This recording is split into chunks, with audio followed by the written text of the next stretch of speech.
The French countryside in late summer of 1944 became the stage for a logistics miracle that would reshape military thinking about supply chains forever. When American troops finally broke free from the Norman hedgerows and began their sweep across France, their speed caught everyone by surprise, including their own commanders. Traditional methods of keeping armies fed, fueled, and armed simply couldn't keep up with the blistering pace of the advance. Out of this crisis emerged an improvised transportation network that would become legendary, a continuous river of trucks that flowed day and night, marked with distinctive red circles that gave the operation its name. For the German soldiers retreating eastward during those months, watching the endless procession of American supply vehicles grinding along French roads represented something deeply unsettling. This wasn't just military capability. It was industrial power on a scale that defied their strategic calculations. The Reich's military planners had built their doctrines around the assumption that advancing armies would inevitably outrun their supply chains, creating opportunities for counterattack during vulnerable resupply periods. What they witnessed instead was American forces advancing without pause, their logistics keeping pace with their tactical movements in ways that seemed to violate fundamental military principles. The story really begins on the morning beaches of Normandy when invasion forces stormed ashore on the 6th day of June. Nearly 160,000 soldiers came ashore in that first wave, supported by roughly 7,000 vessels of various sizes. The sheer quantity of equipment flowing onto French soil in the weeks following D-Day exceeded anything previously attempted in amphibious operations.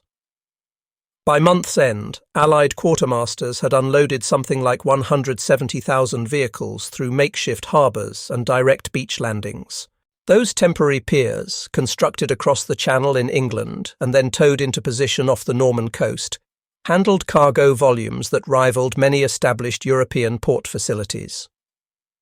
Through these Mulberry harbours alone, forces moved 7.5 million gallons of petroleum products and 500,000 tons of various supplies before July arrived.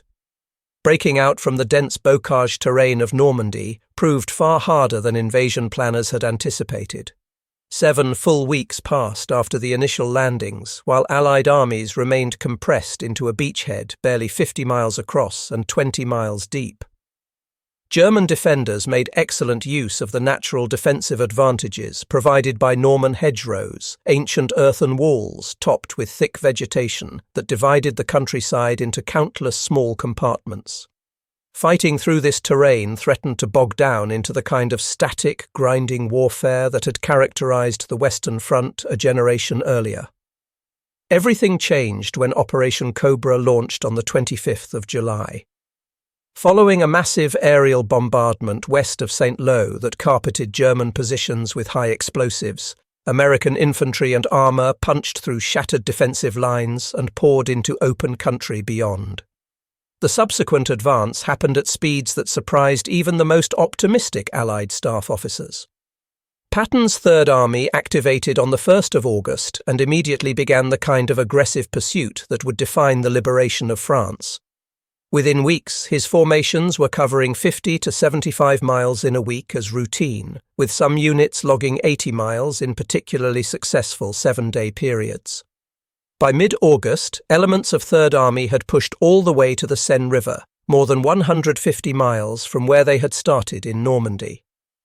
This spectacular tactical success created a logistics nightmare of unprecedented proportions.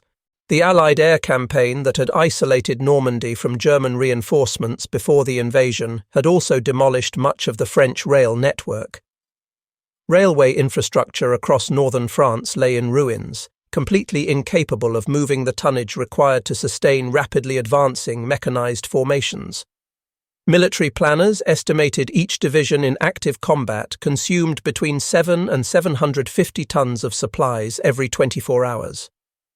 With 28 Allied divisions pushing across France by late August, total daily requirements exceeded 20,000 tons.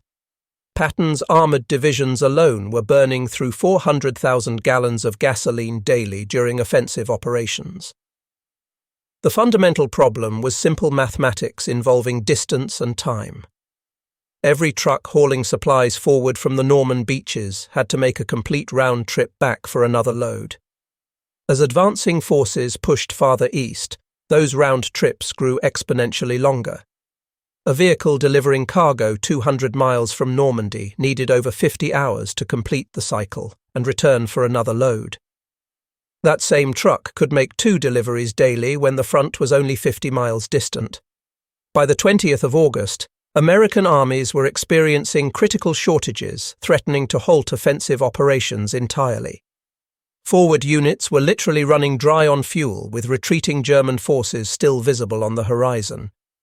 The rapid advance that had characterized August operations was about to grind to a halt, not because of enemy resistance, but because supply trucks simply couldn't keep up with the troops they were supporting.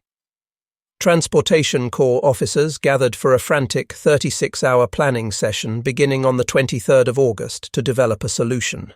What emerged was radical in its simplicity.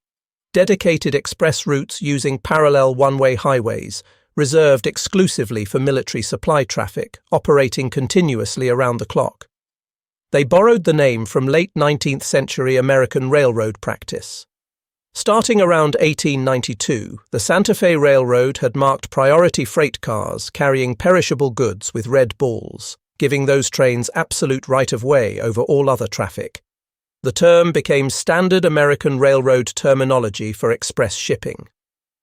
During invasion preparations in England, a logistics system had already used the designation to rush supplies to southern ports, so Transportation Corps officers simply adapted the name for their French operation. Colonel Laurent Albert Ayres took command of organizing the enterprise. His subordinates knew him as Little Patton because of his aggressive, no-nonsense leadership approach. He faced the challenge of assembling sufficient vehicles and personnel to sustain operations on a scale never before attempted.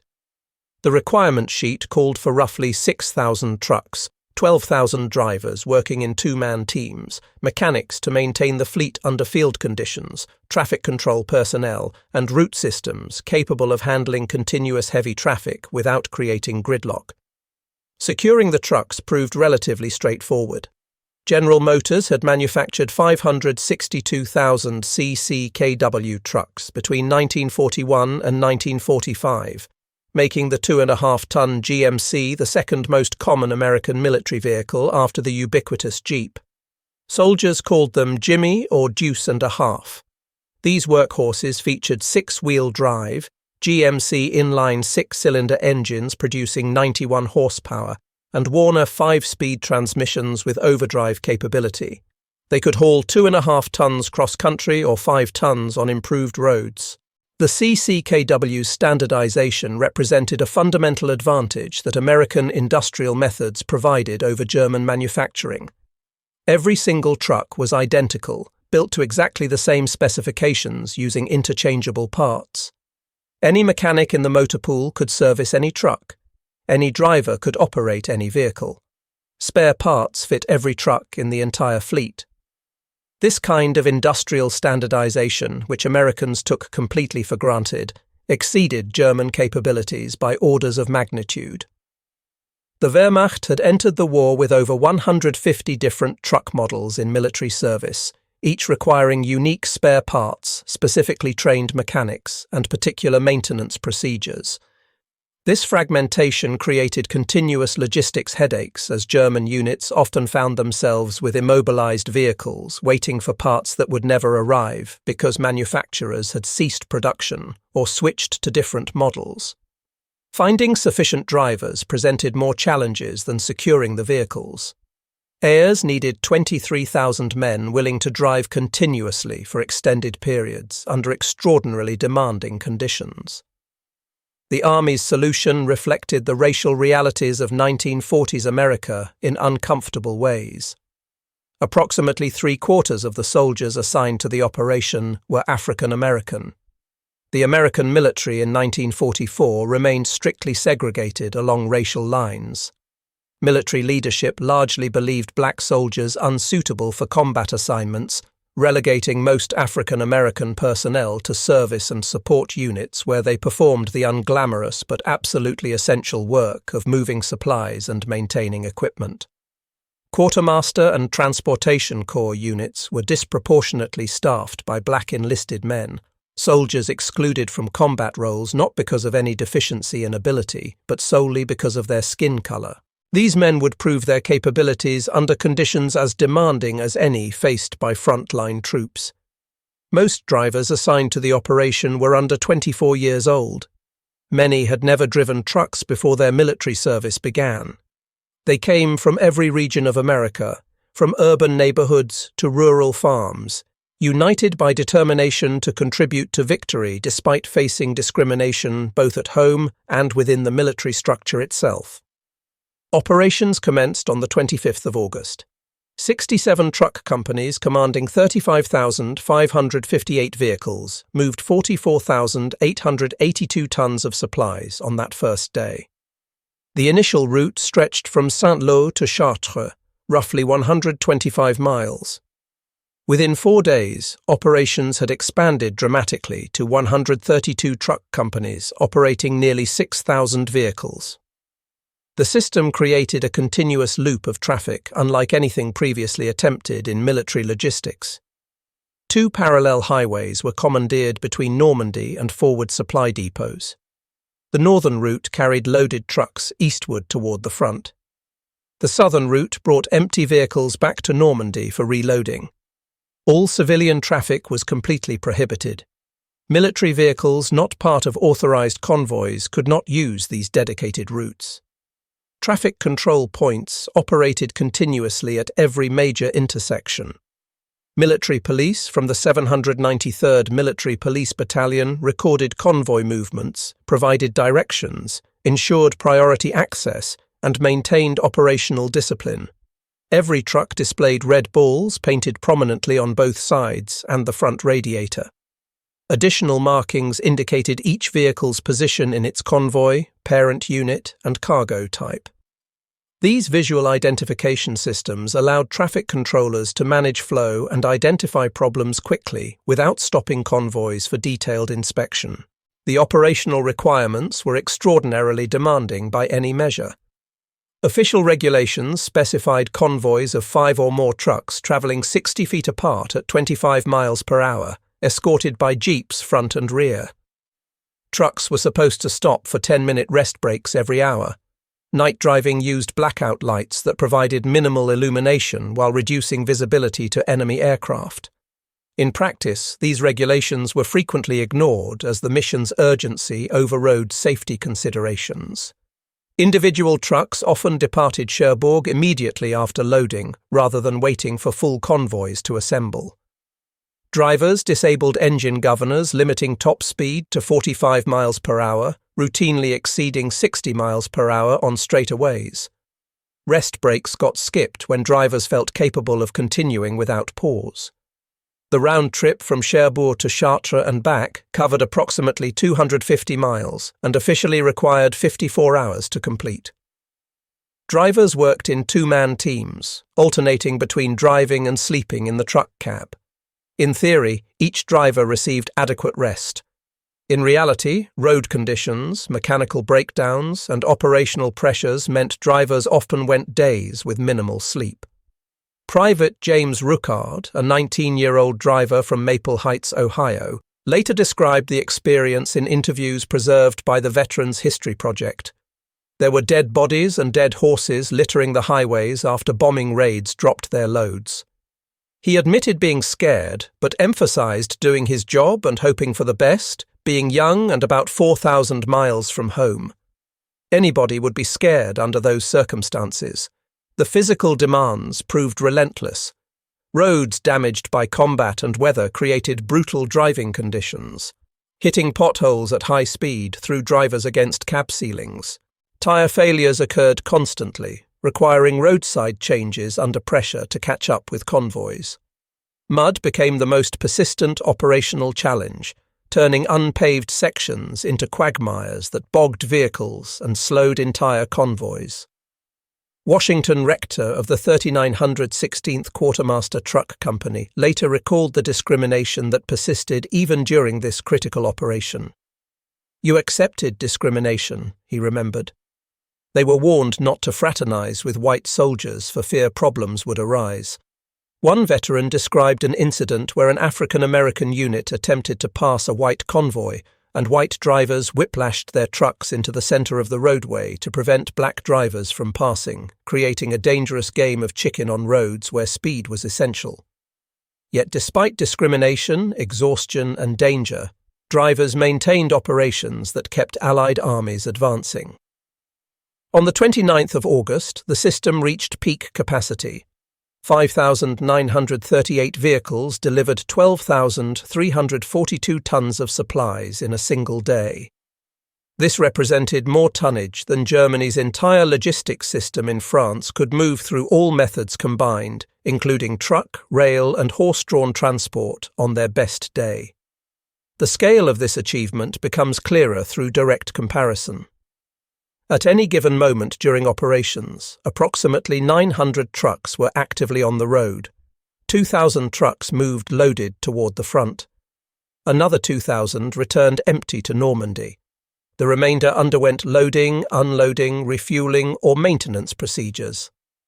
The system processed over 6,000 vehicle movements daily while maintaining continuous operations without significant interruption. Sustaining the operation itself required massive resource allocation. 6,000 trucks consumed approximately 2 million gallons of gasoline monthly just to operate, separate from the fuel they were actually transporting to combat units. Tire wear from continuous operations at high speeds on damaged roads exhausted roughly 50,000 tires during the 83 days of operations. Maintenance requirements meant approximately 10% of the fleet sat disabled for repairs at any given moment. The logistical infrastructure supporting this logistics operation involved establishing refueling points, maintenance depots, and traffic control stations along the entire route network. German military observers who studied American logistics operations struggled to comprehend what they were witnessing. Traditional German defensive doctrine assumed attacking forces would eventually outrun their supply lines, creating vulnerable pauses during resupply that defenders could exploit through counterattacks. American logistics eliminated these opportunities entirely. German forces found themselves facing armies that advanced without the expected logistics pauses, sustaining offensive operations at tempos German doctrine considered impossible. German military logistics in 1944 relied heavily on horse-drawn transport in ways that highlighted the industrial disparity between the combatants. Germany had entered the war with approximately 2,750,000 horses, and Wehrmacht dependence on animal transport actually increased as the conflict progressed. Motor vehicle losses exceeded industrial replacement capacity, forcing German divisions to rely more heavily on horse-drawn wagons, even as Allied forces became increasingly motorized. A typical German infantry division operating in France during the summer of 1944 included approximately 50 motorized vehicles and 1,500 horse-drawn wagons pulled by 4,000 to 6,000 horses. These animals required 12 pounds of oats and 15 pounds of hay daily, plus constant access to water. During offensive operations, horses could move approximately 15 to 20 miles per day before requiring rest. The logistics of feeding horses consumed enormous resources that could otherwise support combat operations.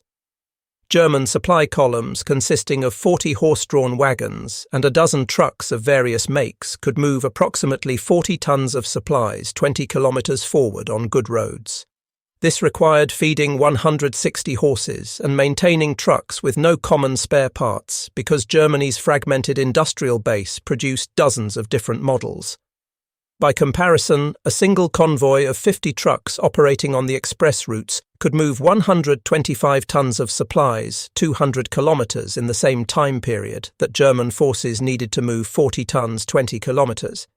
This 10-to-1 advantage in logistics capacity gave American forces operational capabilities German commanders simply could not match.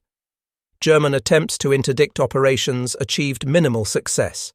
Luftwaffe attacks, once feared as the primary threat to convoy operations, proved ineffective as German air power collapsed under sustained Allied fighter superiority. By September, Luftwaffe sorties over France had become so rare that convoys operated without fighter cover and suffered negligible losses to air attack. Ground interdiction attempts proved equally futile. German units that attempted to ambush supply convoys discovered that American logistics troops fought effectively when attacked. Drivers carried personal weapons and returned fire. Military police escorts engaged attackers with automatic weapons and called in rapid reaction forces that arrived with overwhelming firepower. The few successful ambushes convinced German commanders that attacking supply columns risked casualties disproportionate to any possible gain. The primary threats to operations came from operational factors rather than enemy action. Driver exhaustion caused accidents that killed or injured personnel and destroyed vehicles. Veterans described seeing exhausted drivers fall asleep at the wheel and crash into ditches or other vehicles. Mechanical breakdowns temporarily reduced available trucks until maintenance teams completed repairs. Road damage from weather and continuous heavy traffic required ongoing repair efforts to keep routes passable. Despite these challenges, the operation delivered between 412,000 and 420,000 tons of supplies between late August and mid-November. Sources vary on the exact total due to incomplete record-keeping under operational pressures. This represented over 1 million individual truckloads moved an average distance of 250 miles through weather, mechanical challenges, and operational demands that would have broken less resilient logistics systems. The operational scope expanded beyond the original route as Allied forces advanced deeper into France and beyond. By September, multiple express routes operated across liberated territory, each with distinctive markings but following the same operational principles established by the original network. The White Ball Express operated from Le Havre and Rouen to Paris starting in early October. The Little Red Ball carried priority supplies from Normandy to Paris. The Green Diamond Express moved supplies from Normandy to railheads 100 miles inland. The Red Lion Express supplied British 21st Army Group operating in Belgium. The ABC Express route connected Antwerp to depots 90 miles inland after that crucial port opened in November. These interconnected routes created a transportation network operating independently of rail infrastructure, providing flexibility that traditional logistics could not match. When German counterattacks disrupted rail lines, truck convoys rerouted within hours. When ports became congested, supplies shifted to alternate routes seamlessly. The American logistics system demonstrated resilience through redundancy and adaptive flexibility. Official operations ended on the 16th of November. By that date, French rail lines had been sufficiently repaired to resume moving significant supply tonnage. More significantly, the port of Antwerp in Belgium had been captured intact on the 4th of September and fully opened to shipping by late November after Allied forces cleared German troops from the Scheldt estuary. Antwerp's deep-water port facilities could handle far more tonnage than temporary harbour facilities or the express routes. By mid-November, only 37 truck companies remained on express routes compared to 132 at peak operations in early September. The cost of this achievement was measured in exhausted personnel and worn-out equipment. Maintenance records indicate trucks required major repairs approximately every 30 days of continuous operations. The extreme operational tempo wore out mechanical components far faster than normal usage patterns. Personnel casualties from accidents, exhaustion, and the few enemy encounters totaled several hundred, though exact figures remain unclear due to incomplete record-keeping under operational pressures. Yet this cost proved minimal compared to the strategic value delivered. The express routes enabled Allied forces to maintain pressure on retreating German armies at the moment when sustained pursuit might have ended the war months earlier.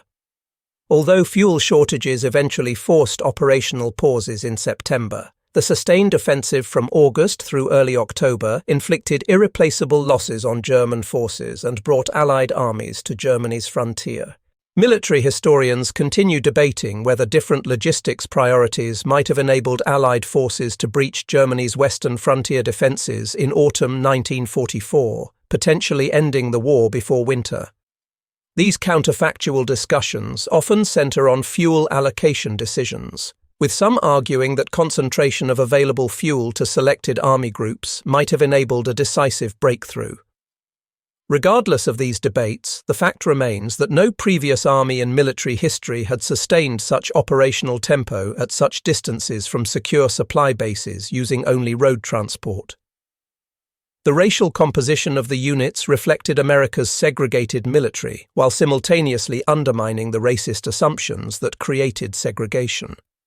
African American soldiers served their nation despite facing discrimination at home and within the military structure. Their performance demonstrated capabilities that racial prejudice claimed they lacked. 3/4 of the drivers were black soldiers assigned to non-combat service units not because of ability, but because military leadership in 1944 maintained racial restrictions on combat roles. These men proved their courage, competence, and dedication under conditions as demanding as any faced by combat troops.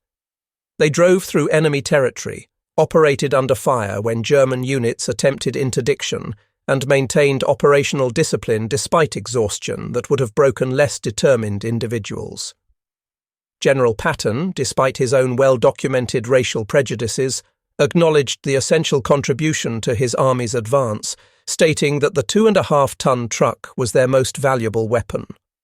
Colonel John Eisenhower, son of the Supreme Commander, argued that without the truck drivers, the advance across France could not have been made with such speed and success. After the war ended, African American drivers returned to a segregated America where many faced continued discrimination despite their service. Yet their achievement contributed to growing pressure for military integration. The performance of black soldiers in logistics roles, and in the combat positions some eventually held during desperate fighting in the Ardennes, helped demonstrate the absurdity of racial segregation. President Truman's 1948 executive order integrating the armed forces drew partly on evidence that racial segregation harmed military effectiveness rather than enhanced it. Drivers recognized this contradiction at the time. They were serving a nation that denied them full citizenship rights, delivering supplies to armies fighting for freedom abroad while facing discrimination at home. The Double V campaign promoted by black newspapers during the war, calling for victory against fascism abroad and racism at home, resonated deeply with soldiers who embodied this dual struggle. In September 1985, 41 years after operations began, surviving drivers held a reunion in Alexandria, Virginia. Over 500 former drivers attended, bringing families to share memories of their service. Former Corporal Charles Johnson, who had served with the 783rd Military Police Battalion directing traffic, spoke at the reunion about the significance of their contribution. The drivers had moved over 400,000 tons of supplies in 83 days, keeping armies advancing when conventional logistics wisdom said supply chains must fail. The operational lessons influenced American military logistics for decades afterward. Similar dedicated supply routes appeared during the Korean conflict, though on smaller scale. Vietnam logistics adapted principles to Southeast Asian conditions. Desert Storm planners in 1991 studied the operations when developing supply systems for the liberation of Kuwait. Modern American military doctrine emphasizes logistics, flexibility, redundancy, and capacity to sustain high operational tempo through superior supply chain management. These principles trace directly to lessons learned during the wartime logistics achievements that sustained Allied operations. General Eisenhower included the 2.5-ton truck on his list of most vital weapons that won the war in Europe, alongside the Dakota transport aircraft, the Jeep, the bazooka, and the bulldozer. This assessment from the Supreme Allied Commander, who had access to every weapons system in the Allied arsenal, underscores the strategic importance of logistics in modern warfare. The statistics remain impressive by any standard. 83 days of continuous operations delivering an average of 5,000 tons daily represents sustained logistics performance that equals or exceeds many modern military supply chains. The system moved approximately 412,000 tons total, equivalent to complete supply requirements for 30 divisions for 2 years' weeks, using only trucks and roads without rail support. The GMC trucks that formed the backbone of operations continued service long after the war ended. The United States military retained them into the 1960s. Surplus vehicles were sold or given to Allied nations worldwide, where they served into the 1990s in some cases. The basic design influenced post-war American truck development, establishing standards that persist in modern military vehicles. Operations demonstrated that in modern mechanized warfare, logistics capacity determines operational possibility.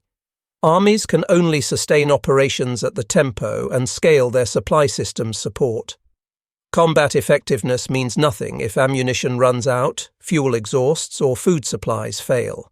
The Americans understood this principle and built logistics systems capable of sustaining unlimited operational tempo within available resources.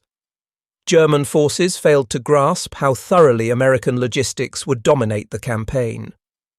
Wehrmacht logistics officers who became prisoners of war and were interrogated about German supply challenges uniformly expressed shock at American logistics capacity.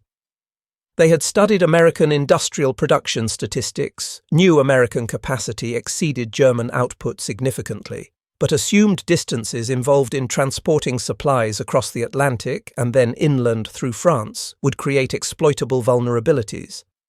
Instead, they discovered American logistics had no breaking point they could find. American forces delivered more supplies than combat units could actually use.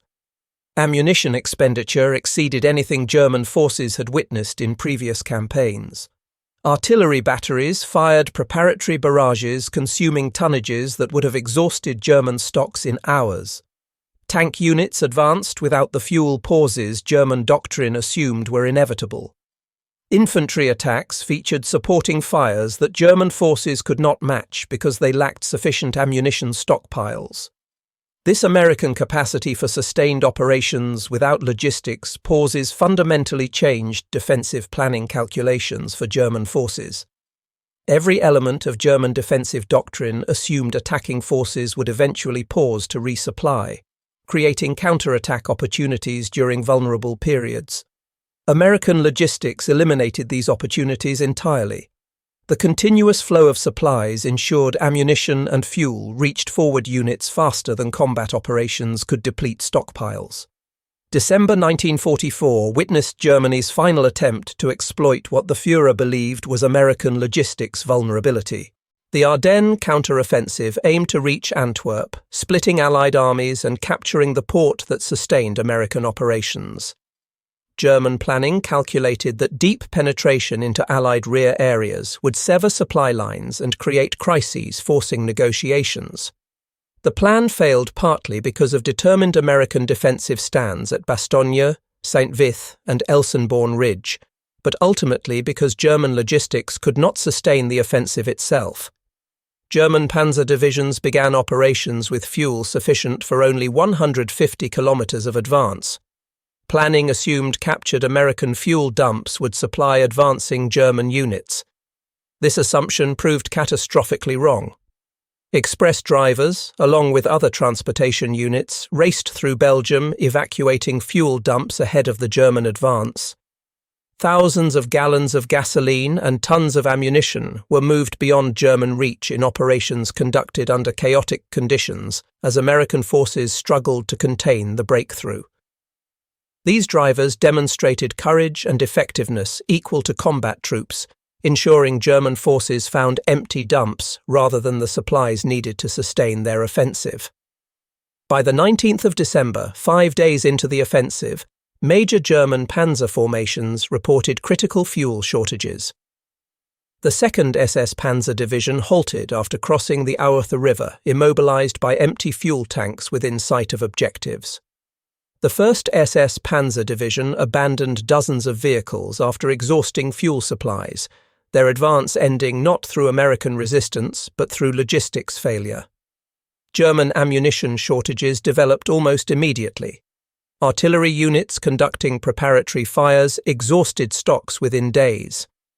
Resupply failed because German horse-drawn supply columns could not navigate icy Belgian roads at speeds necessary to keep pace with advancing units. The few motorized supply units Germany retained lacked sufficient fuel to operate effectively. In contrast, American logistics responded to the crisis with speed that stabilized defensive positions within 48 hours, despite losing important supply dumps in the initial breakthrough. American forces re-established supply lines faster than German forces could exploit disruption. Artillery units defending key positions fired without restrictions, expending ammunition at rates that would have exhausted German stocks immediately. The Ardennes battle proved to be the final demonstration of the logistics differential that had shaped the Western Front since Normandy. American forces could sustain unlimited material expenditure within available resources. German forces operated on starvation logistics, making sustained operations impossible. Once American logistics began flowing to defensive positions, the outcome was never truly in doubt. The express routes represented one element of American military logistics that collectively delivered over 7 million tons of supplies to European theatre forces between June 1944 and May 1945. This tonnage sustained 85 American divisions plus supporting corps and army troops, enabled unlimited ammunition expenditure that broke German defensive lines, maintained fuel supplies for mechanized advances that outran German retreat capabilities, and provided logistical security, allowing American commanders to fight without worrying that supply failures would compromise operations. The Wehrmacht never recovered from losses sustained during the pursuit across France. Divisions shattered in Normandy and destroyed during the retreat to Germany were never adequately rebuilt. Equipment losses exceeded industrial replacement capacity. Manpower casualties could not be replaced with soldiers of equivalent quality or training.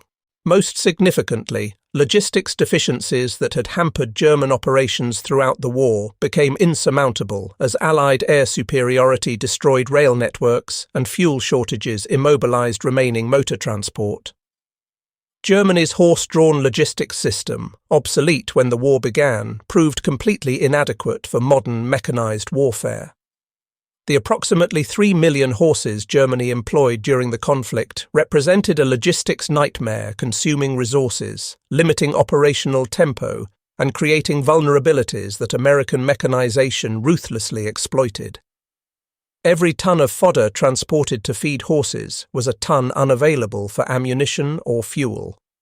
Every unit delayed waiting for horses to rest was a unit unable to respond to fast-moving mechanized attacks. The contrast between American trucks and German horses epitomized the fundamental industrial disparity that decided the war's outcome. American factories produced standardized vehicles in quantities that seemed impossible to German observers. German industry struggled to maintain production of diverse vehicle models using increasingly scarce resources and forced labor that could not match free workers' productivity. When the war ended in May 1945, American forces in Europe operated the most sophisticated logistics system ever developed.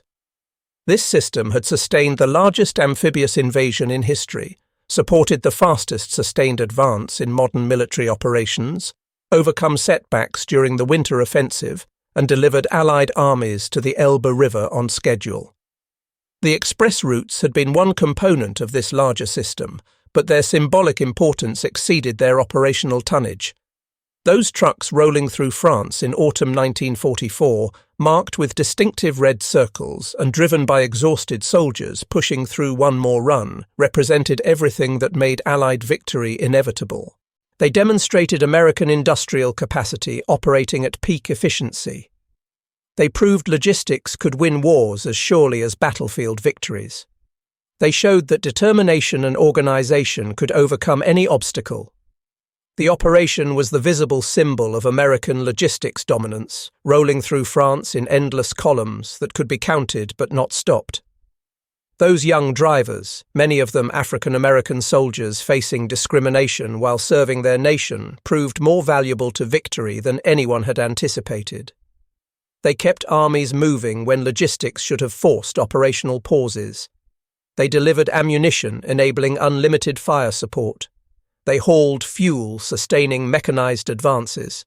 They moved supplies, feeding soldiers and maintaining equipment. In doing so, they won the war as surely as infantry who stormed the beaches, tankers who achieved breakthrough at St. Lo, or airborne soldiers who held crucial defensive positions. The express routes demonstrated that in modern warfare, supply personnel win battles as much as combat commanders. The logistics sustaining operations determined what was operationally possible. American truck drivers delivering thousands of tons daily through French countryside proved more decisive than elite German formations lacking fuel to reach objectives. This was the lesson that logistics operations demonstrated conclusively. This was the reality that shattered assumptions about American industrial capabilities. This was the truth that German leadership failed to grasp when they challenged the world's greatest industrial power. American trucks rolling through France carried not just supplies, but proof of a fundamental principle about modern warfare. Industrial capacity wins modern conflicts, and America possessed industrial capacity on a scale Germany could never match.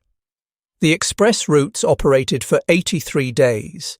In that period, they delivered approximately 412,000 tons, wore out 50,000 tires, and exhausted thousands of young drivers who pushed themselves beyond reasonable limits because soldiers at the front needed what they carried.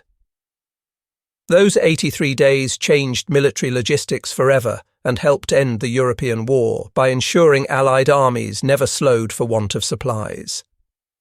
The American military had never imagined before the war that it would need to create such a system.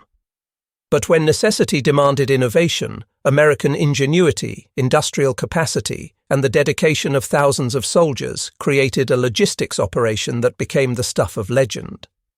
The operation proved that modern military power depends as much on supply chains as firepower, that victories are won in factories and on supply roads as much as on battlefields, and that soldiers who drive trucks deserve recognition equal to those who drive tanks. History remembers the dramatic moments, the beach landings, the liberation of capital cities, the river crossings into enemy territory. But behind every advance stood the unglamorous but essential work of logistics personnel. Operating for less than 3 months in late summer and autumn of 1944, the express routes demonstrated that American industrial might extended far beyond weapons production, to include the organizational capacity to deliver those weapons where and when they were needed most. That was America's true secret weapon in the conflict. Not just the ability to produce more than any adversary could match, but the capacity to deliver that production to the point of need faster than enemies could respond. The continuous flow of red-marked trucks rolling through France day and night symbolized this advantage perfectly, delivering victory one truckload at a time, maintaining the momentum that would carry Allied forces all the way to final victory in the heart of Germany itself.